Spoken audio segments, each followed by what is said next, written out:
안녕하세요. 월세와 월 배당받는 투자 이야기 월투 부부입니다. 월투 부부는 자산 5% 비중으로 금투자를 하고 있는데요. 이번 영상에서는 금투자에 관련된 이야기를 해드리겠습니다.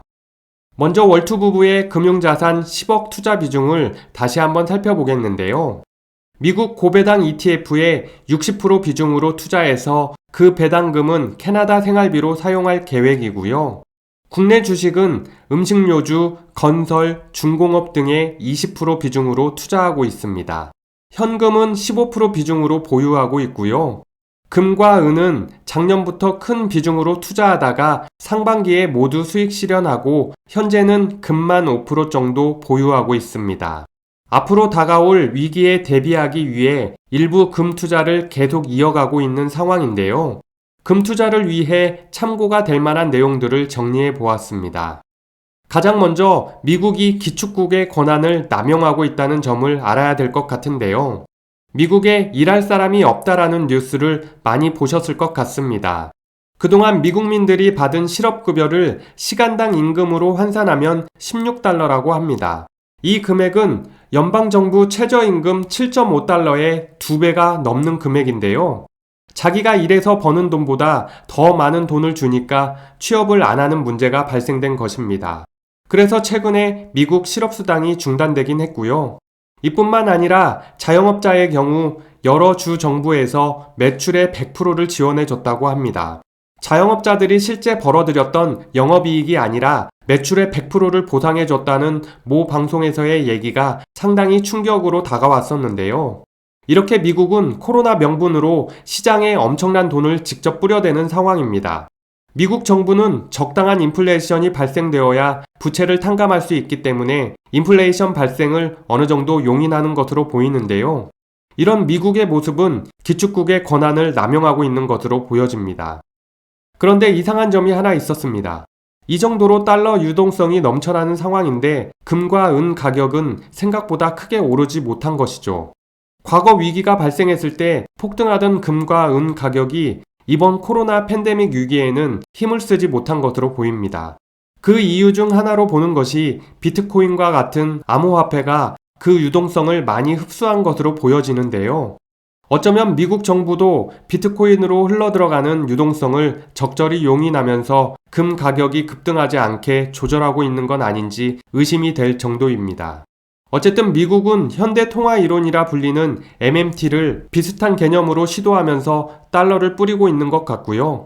이런 작업들이 인플레이션에 어느 정도 영향을 줄 것인지 관심을 갖고 지켜봐야 될 것 같습니다. 최근 9월에 흥미로운 이벤트가 있었는데요. 뉴욕 맨해튼에서 열린 SALT 컨퍼런스에서 유명한 투자사 CEO들이 암호화폐에 대한 논쟁을 벌였습니다. 이 행사에서 브릿지워터 CEO 레이 달리오는 비트코인이 성공을 거두면 당국은 이를 죽이려 할 것이고 그들은 그럴 수 있는 수단이 있다라고 말했습니다. 레이 달리오는 비트코인의 미래에 대해 확신이 없다는 발언을 했다고 하는데요. 반면 갤럭시 디지털 CEO 마이클 노보그라츠는 비트코인 시가총액이 5년에서 6년 뒤에는 금 시가총액과 비슷해질 수 있다. 현재 비트코인 시가총액은 금의 9% 수준이지만 점점 비중이 커질 것이라고 말했습니다. 아크인베스트의 캐시우드 CEO 역시 기관들이 투자 포트폴리오에서 비트코인 비중을 5% 늘리면 비트코인 가격은 최소 10배 이상 될 수 있다고 말했고 그러면 비트코인 가격은 50만 달러 이상 될 수 있다라고 주장했습니다. 이렇게 세계적인 투자자들도 암호화폐에 대한 시각을 달리하고 있는데요. 최근 중국 정부는 모든 암호화폐 거래는 불법이고 법정화폐와 교환을 금지한다고 발표했습니다. 미국 SEC 갠슬러 의장도 암호화폐 거래를 가장 높은 투기성 자산 등급으로 규정하고 SEC 기존 권한을 사용해 암호화폐 시장을 최대한 넓게 규제하겠다는 입장을 공개적으로 밝혔습니다.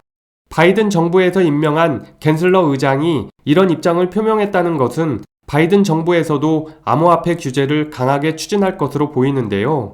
이렇게 각국 정부에서 강력한 규제가 나오는 상황이라면 레이 달리오의 주장이 좀 더 설득력이 있지 않나라는 생각도 해보았습니다. 어쨌든 암호화폐가 유동성을 흡수하면서 금 가격에 영향을 미치기 때문에 암호화폐 거래에 대한 규제가 어떻게 진행되는지 관심을 가져야 될 것 같습니다. 앞서 설명드렸듯이 미국이 엄청난 규모의 실업급여와 자영업자들에게 뿌린 달러는 인플레이션을 일으킬 수밖에 없을 것 같은데요. 그렇기 때문에 미 연준에서도 테이퍼링을 시작하겠다고 하는 것입니다. 최악의 경우 경제 불황 속에서 물가 상승이 발생하는 스태그플레이션에 빠질 가능성도 있어 보이는데요.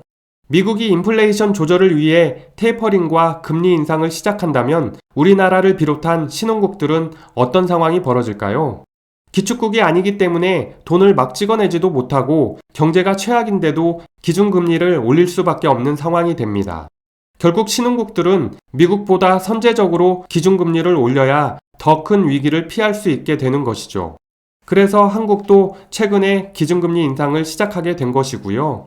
경제 체력이 약한 신흥국들은 이미 여러 차례 금리 인상을 단행하고 있습니다. 미국이 본격적으로 테이퍼링과 금리 인상을 시작하게 되면 경제 체력이 약한 신흥국 중심으로 디폴트 사태가 일어날 가능성이 있기 때문에 이런 위기에 대비할 필요성을 느끼고 있습니다.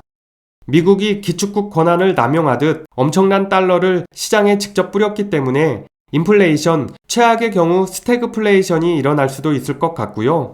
암호화폐로 유입되었던 유동성이 각국 규제로 줄어들게 된다면 위기 발생 시 금 가격 상승에 영향을 줄 수도 있어 보입니다. 또한 미국의 테이퍼링과 금리 인상으로 경제 체력이 약한 신흥국들이 무너지기 시작한다면 글로벌 경제가 다시 한번 위험에 빠질 수도 있을 것 같고요. 이런 위기 상황에 대비하기 위해 월투부부는 자산의 5% 정도를 금에 투자하고 있습니다. 물론 단기적으로 보면 미국의 테이퍼링 시작과 4분기 고용지표가 좋게 나올 경우 금 가격은 더 하락하거나 보합세가 될 가능성이 있는데요. 중장기적인 관점에서 본다면 신흥국 위기뿐만 아니라 미국과 중국 등 지정학적 위기가 발생할 경우 금 가격과 달러 가치가 크게 상승할 것으로 보고 있습니다. 결론적으로 월투부부는 큰 위기를 대비하기 위해 달러 화폐로 미국 주식에 투자를 하는 것이고요. 금은 10억 투자금의 5% 정도만 해지하고 있는 상황입니다. 달러 화폐로 고배당 ETF에 비중 60%를 투자하는 이유도 위기 발생 시 원달러 환율이 급등하기 때문에 이 기회를 적절히 활용할 계획이고요. 변동성이 크지 않은 고배당 ETF를 매도하고 환차익을 얻은 후 국내 우량한 주식을 매입할 수 있기 때문에 달러 투자, 즉 환투자도 같이 하는 개념이 됩니다. 지난 영상에서 달러 투자에 대해 자세히 소개해 드렸으니 참고로 보시면 도움이 되실 것 같습니다. 미래의 상황을 예측하는 것은 불가능한 영역이지만 자신만의 뷰를 상황에 따라 수정하면서 대응해 나간다면 성공적인 투자를 이어나갈 수 있지 않을까 생각해 봅니다. 그럼 이번 영상은 여기까지 마치도록 하겠습니다. 이 영상이 도움이 되셨다면 구독과 좋아요 부탁드리고요. 여러분의 관심이 월투부부에게 큰 힘이 됩니다. 고맙습니다.